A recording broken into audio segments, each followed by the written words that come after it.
Hello and welcome to The Buck Starts Here, the podcast that usually digs deep into the juicy stories, power plays, and wild twists that shape the presidencies of the United States. But last week we ran into a little bit of a problem, namely time. So Laura and I are in the middle of listing our house, and Eric just welcomed in a new addition to his family. So suffice it to say, finding time to record together has been difficult. So instead of missing the week, we decided to do something that I've been wanting to do for a long time. That's to dig through the archives, release some of the cut content that normally would never make it into the show. So if you've ever wondered why we give Laura so much love or how bad some of these digressions can actually get, you're about to find out. So what you're about to hear are some of our favorite tangents, the stuff that was too weird, too nerdy, or too far off the rails to survive the edits. History's still involved, somewhat. Oh, and we spent hours adding images to this one, so please make sure to watch it on YouTube or Spotify so you get the full effect. Thank you. Now I'll stop rambling. Let's just play the thing. He did pull himself up by his bootstraps and marry into that wealth. Yeah, he pulled himself up by his bootstraps and married wealthy. I don't know why I just gave Jax like a wicked bad Boston accent. Oh yeah, I'm gonna marry for money. Jackson, how do you have a pack of unfiltered Camels you're smoking? You like them apples. Dude, I didn't see Good Will Hunting until I was like in my mid-20s. Really? Yeah, everybody's like, oh, you never saw Good Will Hunting? I don't know. It's like, I visited as a kid the Adams Estates once in my life. I figured that'd be like a school trip thing they'd probably make you do. Yep. And then when I got older, I just like, I didn't go there until like family visited. And they're like, oh, you must come here a lot. I was like, oh, this is my second time in the building. Like, yeah, that's the way it always is. I think anybody goes and visits the stuff in their town. I didn't. Yeah. Like I've seen a lot of the stuff in Arizona, but like once, and that was enough. Yeah. It's when people come to visit. That, yeah, like, they want to do it. I've been on the USS Constitution once. Mm-hmm. And that's because one of our really good friends from, like, literally one of our best friends, she's awesome, visited from England, and we were going on it, and she had, it's, as you know, it's part of your fleet. It's an active Navy ship. So to get on it, you have to show ID. So, like, oh, you show an ID. And it was a chief petty officer doing the inspection. And the only reason I know that's because my grandfather, when he departed, he was a chief petty officer, so I know what the rank looks like. I'm not that good at ranks, so I don't want you to make it sound like, oh wow, Eric's so well informed. I was like, no, I just know that's what my grandfather had on his shoulder. He was wearing a tan uniform, not a blue one. Yes, but it was before they went to like gunnery sergeant and stuff like that. So like my grandfather World War II was a chief petty officer, and so I'm talking to the guy. I'm just talking to the guy. It's tons of people. He's such a nice guy. Tons of people going through. And our friend hands him the British passport, and he couldn't help it. He makes a joke. He's like, ooh, I don't know if we should let you on here, given the history. And, of course, our friend has a great sense of humor, so she's, like, laughing. And he goes, oh, my God, I should have said that. This is, like, an actual national security. I shouldn't be making jokes about national security. But I'm like, that's a solid joke, dude. That was a top-tier joke. Like, yeah. That's like 300 years later, the Brits are like, we finally did it. We finally did it. Oh, my God, yeah, they finally sunk it. Yeah, they finally. I would actually be like, well played. I mean, I guess I'm upset, but take my hat off. Yeah. No.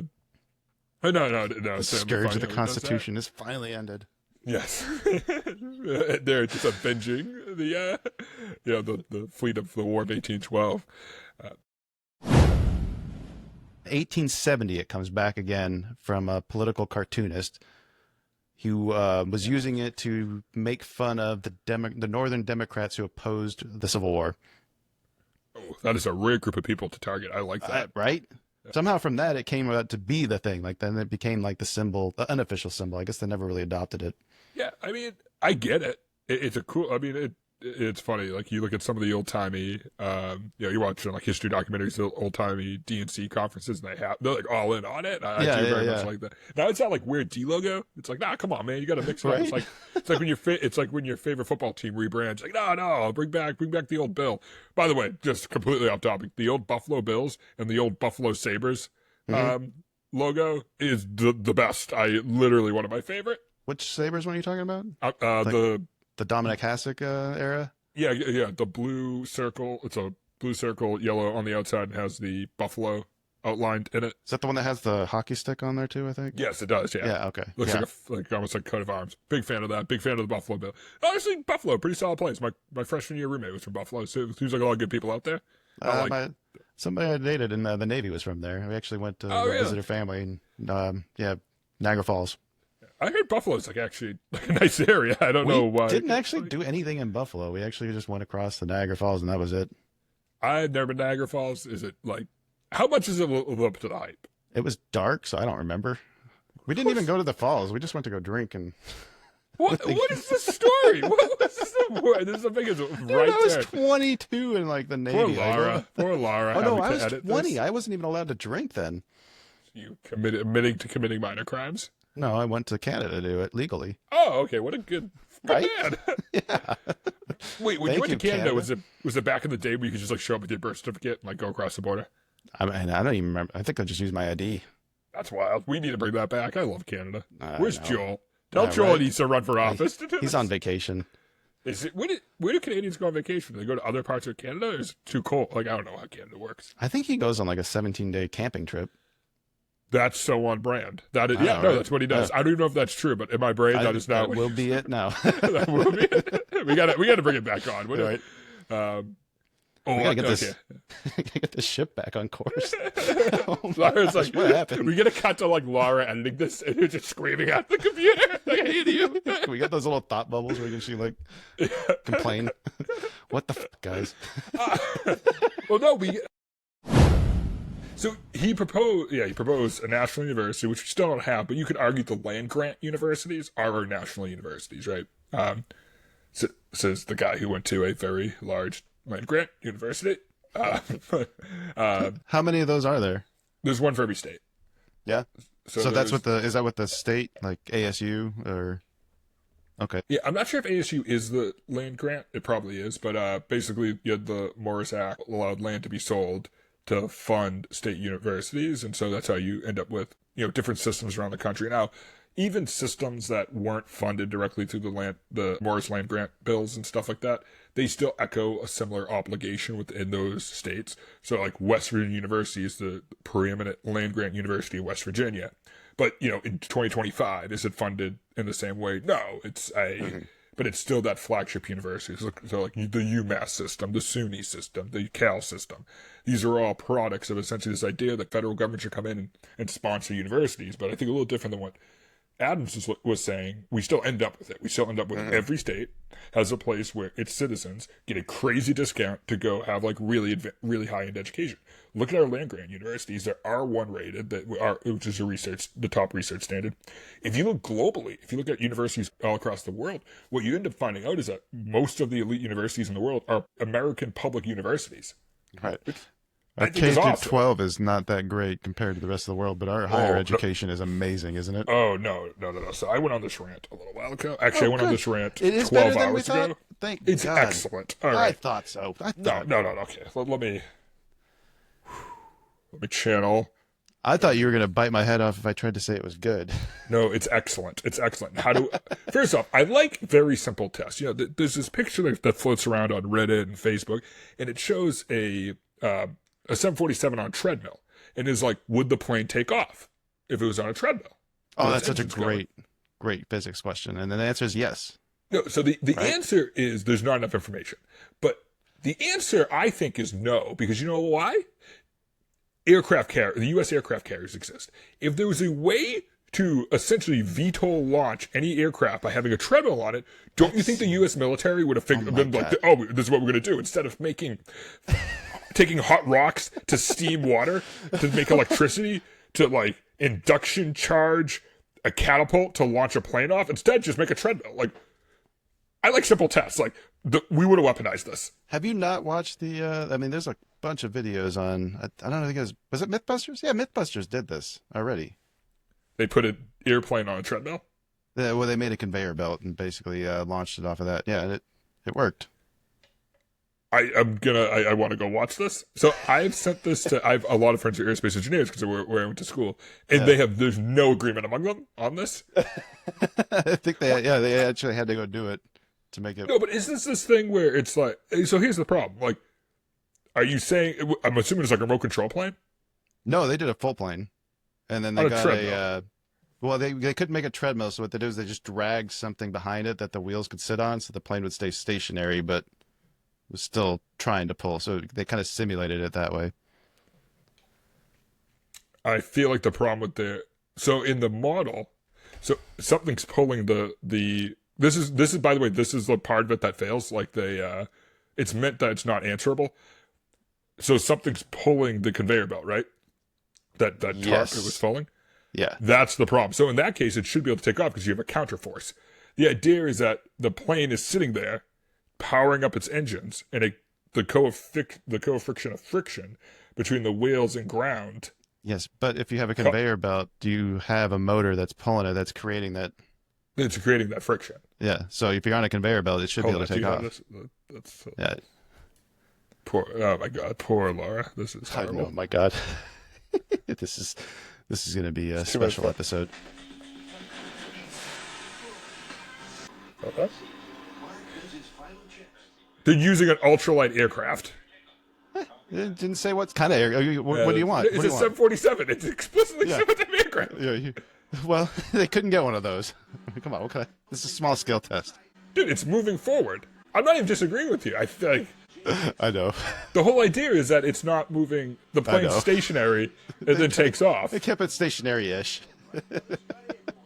First off, Adam Savage on a Segway during this is amazing. Adam Savage is awesome. He's amazing. All right, yeah. So that definitely works. But that's no different than a catapult. Like, yes, I agree. Right. Catapults work. Like, if you can move forward, yes. But like, I like tests like that. That's what the Navy does. They use a catapult. Yeah, they use well, now they're electric catapults, Right. but they used to use steam catapults. I know. I like simple tests like that. I like the simple, like, would somebody weaponize it? Right. Like, Yeah. I don't know how we got on this tangent. I was expecting. I'm swearing now because I know this is gonna get cut. But like, what was the original? Like, I wish I could pull up the transcript of what we've already talked about, so I can know how we got to this point. But Oh at my this God, point, this is horrible. let's see, Navy. So, I was in the rant about simple tests for things. Yeah, I have no idea where we went off. Got very angry about that. Oh, public education. We're talking about education stuff. Oh, you're yes, going I'm to talk sorry. about why So- the American education system doesn't suck. Yeah. Okay. So one thing you should always do whenever you read a paper, right, Mhm. is try to understand the methodology, right? We always want to understand how we got to the answer that we got to, and I always tell people, like, look at how did you calculate this. One of the issues with, like, when they calculate these international statistical studies that will rank the U.S. I saw one recently that was like 26. They'll then be like, we only test people who speak the official language of the United States. So you'll have, like, in India, you'll have one of the official languages of India is English. So you have, like, people who speak English in India Right. getting tested as opposed to the whole country, which is like, Oh, so it's going to be like their best. The Yeah. best of their brightest, because it's the ones that are speaking two languages. in China, they'll only, they'll pick elitist areas or elitist dialects of that area and test them. But, like, I like simple tests. I like simple. So forget about the data. Forget about the methodology that I could poke a million holes in. Like, I can't. We can do a whole show just poking holes in their methodology. Where are the best universities? The United States. Here. Where does the vast majority of people come from who go to U.S. universities? Everywhere else. Here. The vast majority of people at U.S. universities Yes. are U.S. citizens. Yes. What place has the best economy of producing new stuff? Most patents, right? Per capita. Here. What is producing the most? How many things not made by the U.S. are on the moon right now that people touched on the moon? Zero? Zero. How many stealth bombers does the rest of the world have? Zero. How many flat top supercar? Zero. Like, who invented the internet? Like, I'm tired of, like, the like, oh, we're not too smart, except we dominate every category that we use to measure. Every category we use to measure stuff, we dominate. We absolutely every category that has to do with, like, how technologically advanced are you? Like, you can just be easy and just be like, technological advancement, we're going to say makes the most money. Technology, man-made, that's what that means. It's how you use it's efficient use of capital, right? Mm-hmm. We make the most money. We have the highest, like, it's crazy. We are a country of 330 million and we compete with, like, Luxembourg for income per capita. Like, that's comical. Like, it just makes me very frustrated that, like, I have to sit here and, like, you listen to people slander this because of a stat they don't even understand. And it's like, well, it's really weird to me that it's like, you don't, are we really the 26th most advanced nation? It's like, oh, I'm sorry, I can't hear you over, like, all the crazy technological advancements. Like, there's, like, all of Europe had to get together to make one plane to compete with all our plane manufacturing companies when Airbus was founded. Like we had Mitchell Douglas, we had Boeing, Lockheed, they all to get an entire continent of the most like richest countries with a bunch of great universities had to get together to compete with like a tenth of our workforce, all designed to build efficient airplanes. Like we landed on the moon, right? Like it's like the old joke that pops up all the time, which is like, oh yeah, everybody makes fun of America for being fat, and then we dominate the Olympics. It's like, what do you want? Like, what do you want from me? Like, I don't know. I find it very frustrating when it's like, oh yeah, no, we're really bad at education. It's like, okay, but are we? Like, are we? Because it seems like our universities are pretty great, and clearly there has to be something there, right? Because like then we get all these awesome people from all over the world who come here. Do you what makes the U.S. system so great is our lack of a caste system, our lack of a predetermined stratification path. It is that you can go to our universities. We're going to offer you excellent education. It's democratized. Anybody can enroll. As long as you get in, you get in. And it's then whatever you can do afterwards. And it doesn't matter if you came from, a poor area of India. It doesn't matter if you came from an elite area of Luxembourg. I'm just using other countries I already talked to. If you get your butt over here, none of that follows you. And you can go become a doctor. You can go become a lawyer. It's this idea of like education's open, right? That anybody can engage in it. You go around the rest of the world, those grades being measured are the elites of the elites, the people who spent, hundreds of thousands of dollars to make sure their kid on the Godchild got like the top grade, or people who spend a ton of money. You go to South Korea, 20% of their GDP is tied to Samsung. Like Okay, here's a question: what a country that's rated above us in one of these studies? Like, what are some of the countries that are rated above us? I have to look at it recently. Some of them make sense. Some of them are like smaller micronations that have like different. Is any of the bigger ones like a China or India or any of those? Yeah, I think China and India are both ranked above us. Last time I saw, I was going to ask, what's the literacy rate of China? Do you think? Oh, do you think? I mean, to be honest with you, I wouldn't even harbor a guess because you're just not going to get real statistics. Right. That's kind of. I think that's the point there that you're trying to make. If you're taking the average of everybody, I think the U.S. does a pretty good job of educating its citizens. Yeah, and I think the best way to look at it is FAPE, free access to public education, is enshrined in our country. Right? The idea that we educate everybody. Doesn't matter if you have special needs. Doesn't matter if you're you come from an undocumented family. Like not to get political, but like this idea that like if you show up to a public school, you are going to be educated, and you're going to be educated well compared to literally everything else in the world. It doesn't matter what your family status is, and I will always love this idea, and this idea that everybody gets a better education, right? It doesn't matter if you have kids or not. The investment that you get on just having good education in your country, in your city, in your town, in your state, benefits everybody. People who are better educated earn more money. People who are better educated have more skills, and they don't have to rely on like crime and other stuff to support themselves, right? Like if you give people opportunity, you're going to get better return. I'm getting real Austrian right now, but like the idea that you take somebody with no prerequisites and you say, I'm going to educate you. Maybe you're going to have to be in standard classes your entire career. Maybe you are in the accelerated courses. Maybe your end goal is a trade school. Maybe your end goal is a college. Maybe your end goal is just your end goal, right? You just get the high school diploma. But the idea that is a guaranteed part of your life, and then we try and make it out like, oh, this country's better. Like, no, it's not. Dude, do you know anybody who went to, any of the, like, if you said, like, India, China, went to their universities? Like, no. How many people do we know who travel and go to European universities? Sure, you have people who go to Oxford. Rhodes Scholars or, the Oxfords and but those things. But, those are very few. I went to WVU, right? And I have tons of friends who are international students, right? And, like, Western University is a land grant university that focuses. It's a great engineering school, has a great business school, has all these great resources. I'm obviously very biased, as somebody went there and teaches there. All these great things nestled in the foothills of Appalachia that most people in Europe only know it because of a hit song in the '80s, right? Like, take me home. Oh, okay. I thought you're talking about the university itself. That's not about the university, is it? No, it's actually about. I'd say this to a lot of my West Virginia friends, tick them off. Because the first thing you hear from people from Virginia is like, actually, it's about the Shenandoah Rivers in Virginia. And I'm like, classic, not actually reading about the song. It was originally written about Western Massachusetts. That's go to the Wikipedia page and fact check me on that. It was written about. Loves that. Yep, it was written about Western Massachusetts, and they were like, this can't rhyme.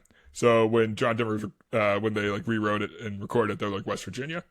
But yeah, I find that funny because everything goes back to Massachusetts. Speaking of Massachusetts and the birthplace of our topic today, or who was supposed to be our topic today, yeah. So tell me about his contributions towards public education. I will give Martin Van Buren credit for a man who like didn't, and not just saying a man, but a period in history, we really didn't have an understanding of how to make policy. Like, we had A Wealth of Nations, right? Adam Smith had written his book almost exactly 60 years before this, right? But we didn't know how to apply those things, right? Like, if anybody's, like, I always encourage people, read A Wealth of Nations, read Das Kapital, read The Social Contract. Read them because you'll be like, oh, capitalism's the only one that makes sense. You're like, right. You read Das Kapital and you're like, oh, this guy's ranting about like a baker for 87 pages. And no pants. Like, with no pants on. Like, this is a good guy. And then you'll read The Social Contract and you'll be like, oh, this kind of makes sense. And then you'll read Emile and you'll be like, oh, the guy who gave all his kids to an orphanage is because he didn't want to take care of them. I'm not going to take economic advice from that man. Like, probably not.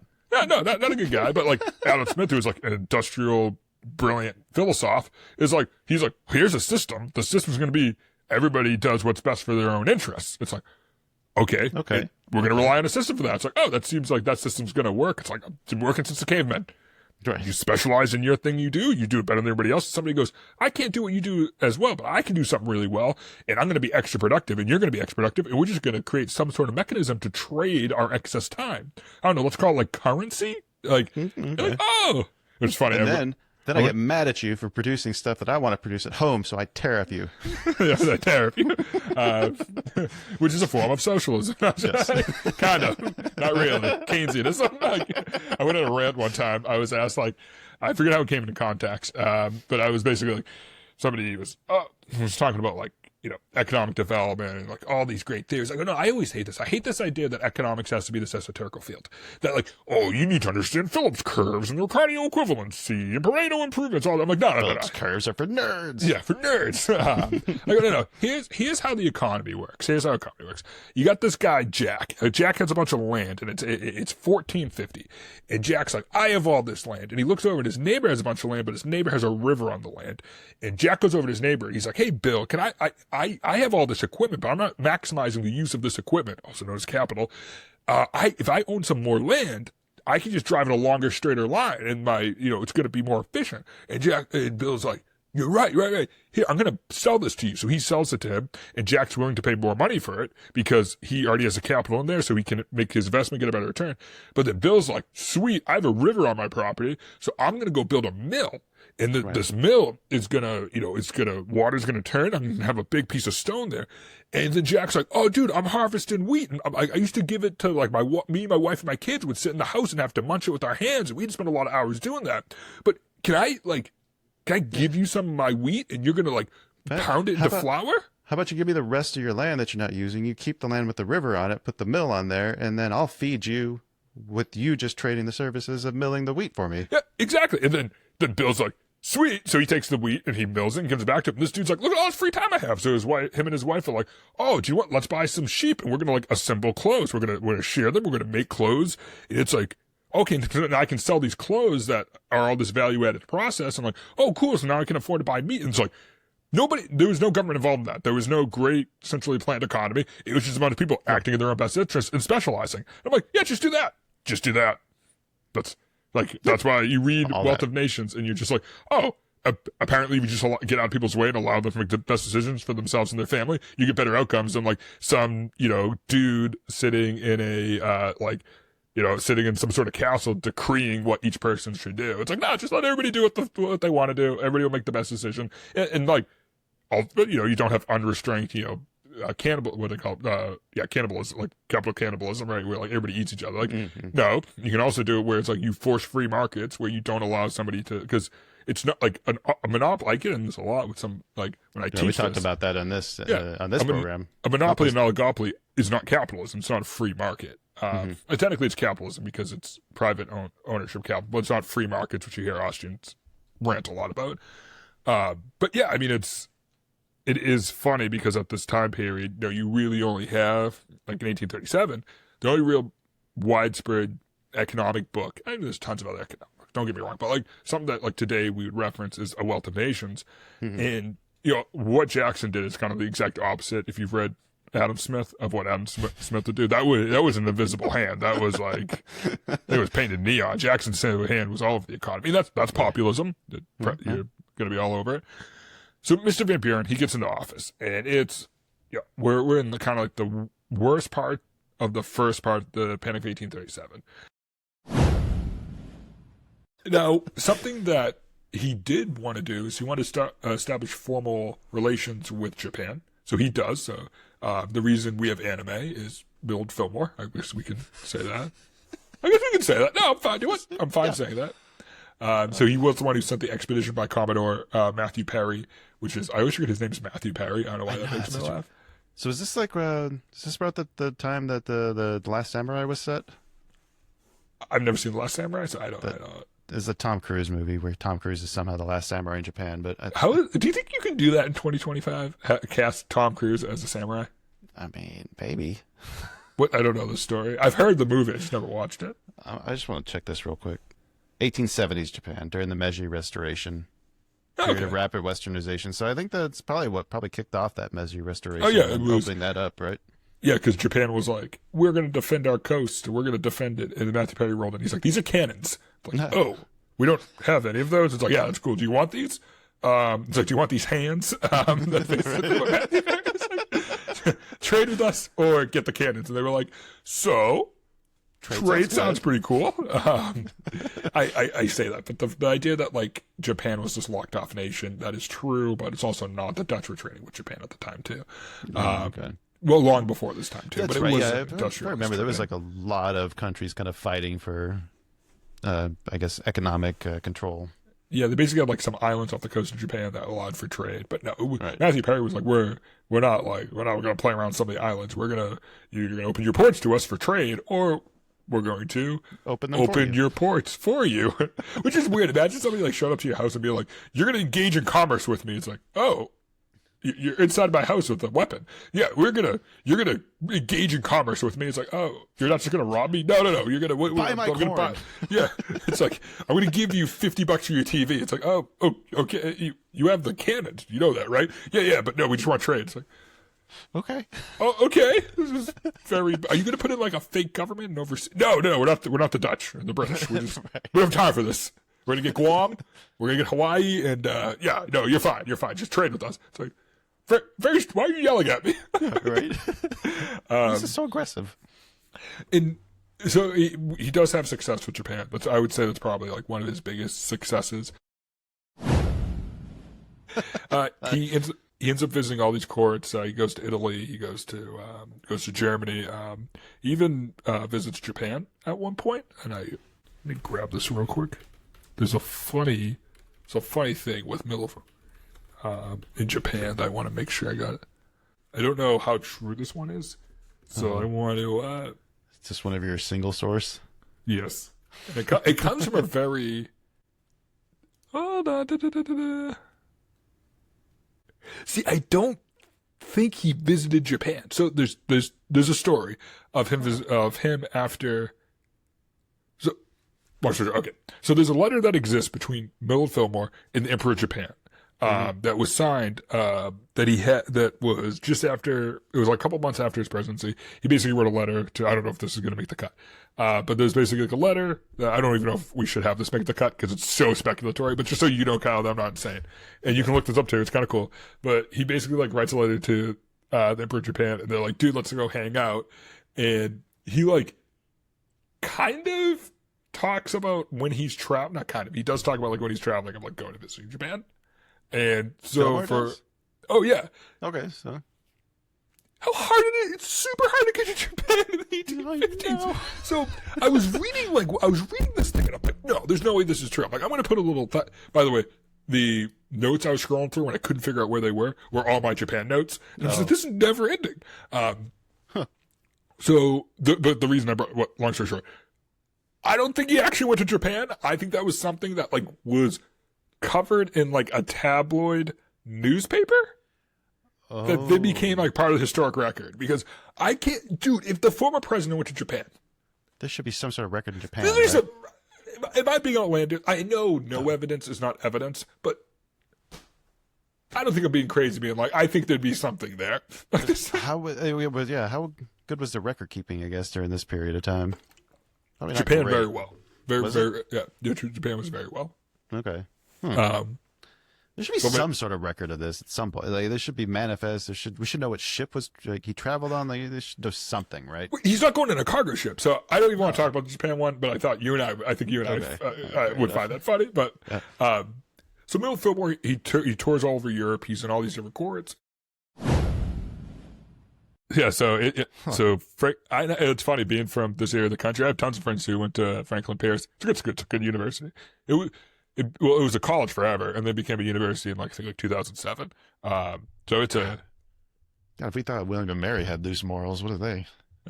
Actually, like very good school. It's kind of funny. Kind of good. William and Mary's a good school. I just love how they. The joke's so great about William and Mary because it's.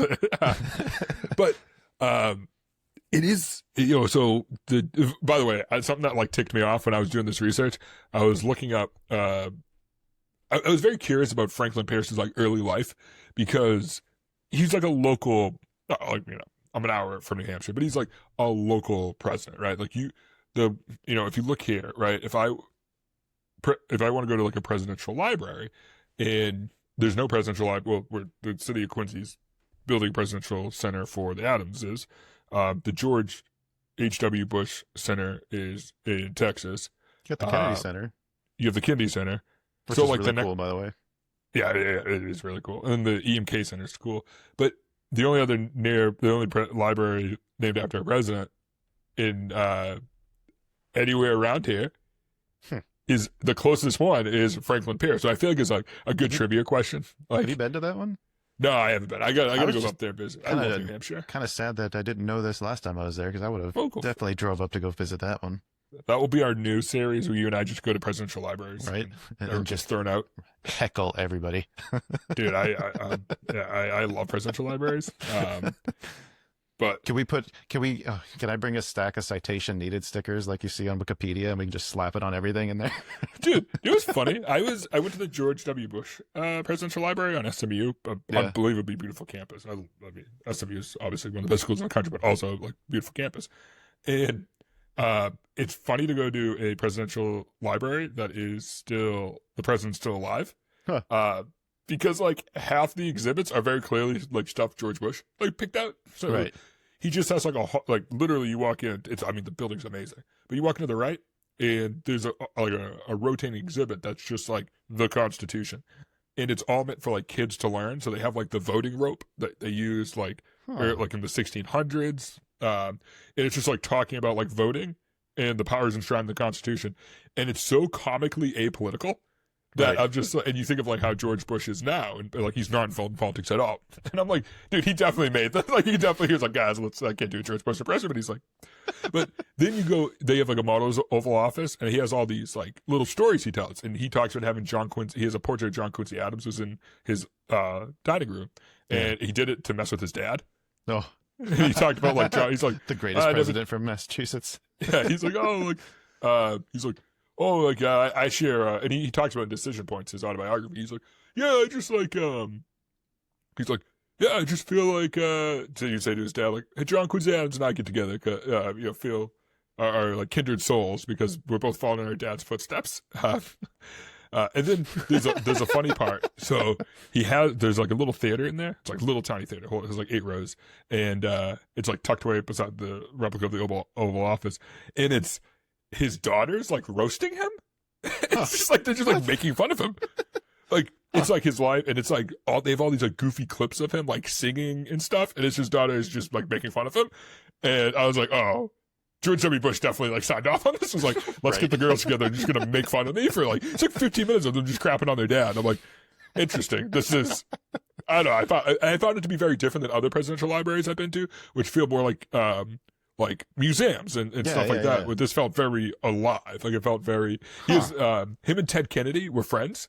Yeah. So he has all these letters from Ted Kennedy, and he has like a whole section talking about what Ted Kennedy's career and stuff like that. So you're like walking through this like Texas Republican president's like exhibit, and then you turn the corner, and it's just like like giant stuff of letters from Ted Kennedy, and like him talking about like, oh, like, you know, I really like Ted Kennedy. We didn't agree on a lot, but like, you know, we were always working together because we agreed on the important stuff, which is like doing the best for the country. And I'm like, so bizarre to like see like a Republican president from Texas having like essentially a shrine to his like late friend who was a Democratic senator from Massachusetts. I'm like, oh, I think this is good. This is good for society. I think this is. Do you think Jackson would have done something similar? No, I think Jackson would have. Like just not even funded other presidential libraries. It's funny. Obviously being from Massachusetts, I have a George W. Bush presidential library shirt, and it's just like it's like really nice material. Is it unfinished? But it just has like it looks like the Constitution on the front of it, and people like don't know what it is. But I'm like, oh, this is weird because I'm probably like the one place where you can. Not like I look at George W. Bush thing. I'm right. No, it is fun. But yeah, so Franklin Pierce has a university named after, and a good university too named after him. It seems unfair. Like we should start a petition. Like, why doesn't Adams have their own college then? So, here's a good one. I thought they did. Mm-hmm. I thought they did. There's a North Adams College in Massachusetts. And I said, okay, it's in North Adams, Mass, which is the top left corner of the state. Just before you get, it's an intersection of Vermont and New York. And I was like, oh, well, that's clearly named after President Adams. So I actually like researched it because I had it on my list. I had it on my little Excel that I'd written. And I was like, I'm vetting everyone I just listed. And I'm like, I didn't look that up. Why do I feel like I'm going to be wrong about that? Right. Dude, I went and I looked it up and I found out that doesn't count. Adams and North Adams that broke off later is named after Samuel Adams. Oh, dang it! So I didn't include. So that made me made me wash my list, and I removed geographic ones. So I actually knocked out one from Illinois. Oh, there is a Quincy University in Illinois that is named after the county. Quincy County, yeah. Named after Adams County. Yeah. And it's like Quincy, but it's funny. Like I didn't notice. There's Adams Street. Like that's there's a few of those around here. Like I keep ending up on that all the time. Like, that's like the main boulevard here. That's awesome. But I don't count it, and the reason I don't count it is because John Quincy. That's where the name comes from. Is John Quincy, who was Abigail Adams' father. Yeah. So it doesn't count. Right. But I do find it funny because Franklin Pierce is one of the highest ranked schools. So compared to other presidential schools. I mean, obviously, George Washington University is number one. I mean, what about Washington State University? Or like the Washington, those ones? I didn't count those. Are those named after the state, which is named after the president? Named after the state, named after the president. So you're not counting them if they're twice removed? Twice removed, yeah. And I was like, it was a very, but I almost got flamed on the Adams one. I was like, oh, of course, how's that not? And then I was like, oh my God, it's Samuel Adams. I'm like, oh. Why would you name it after Samuel Adams? Right. That's such a, he's so radical. All right, I think that's enough evidence for us to justify every cut Laura's ever made. Thank you all for indulging us in this little behind-the-scenes detour. And leave a comment. Tell me which image we painstakingly added was your favorite. Fair warning, we will be back next episode with a properly structured deep dive into Mr. Lincoln. I'm setting the over-under at 6 episodes. But until both Eric and my schedules calm back down, I can't promise we're not going to miss a week or two in the next couple months. Until then, thank you for listening. Thank you for supporting the show. And remember this, if you really want to understand the history of the United States, the buck starts here. Produced by China Shop Productions.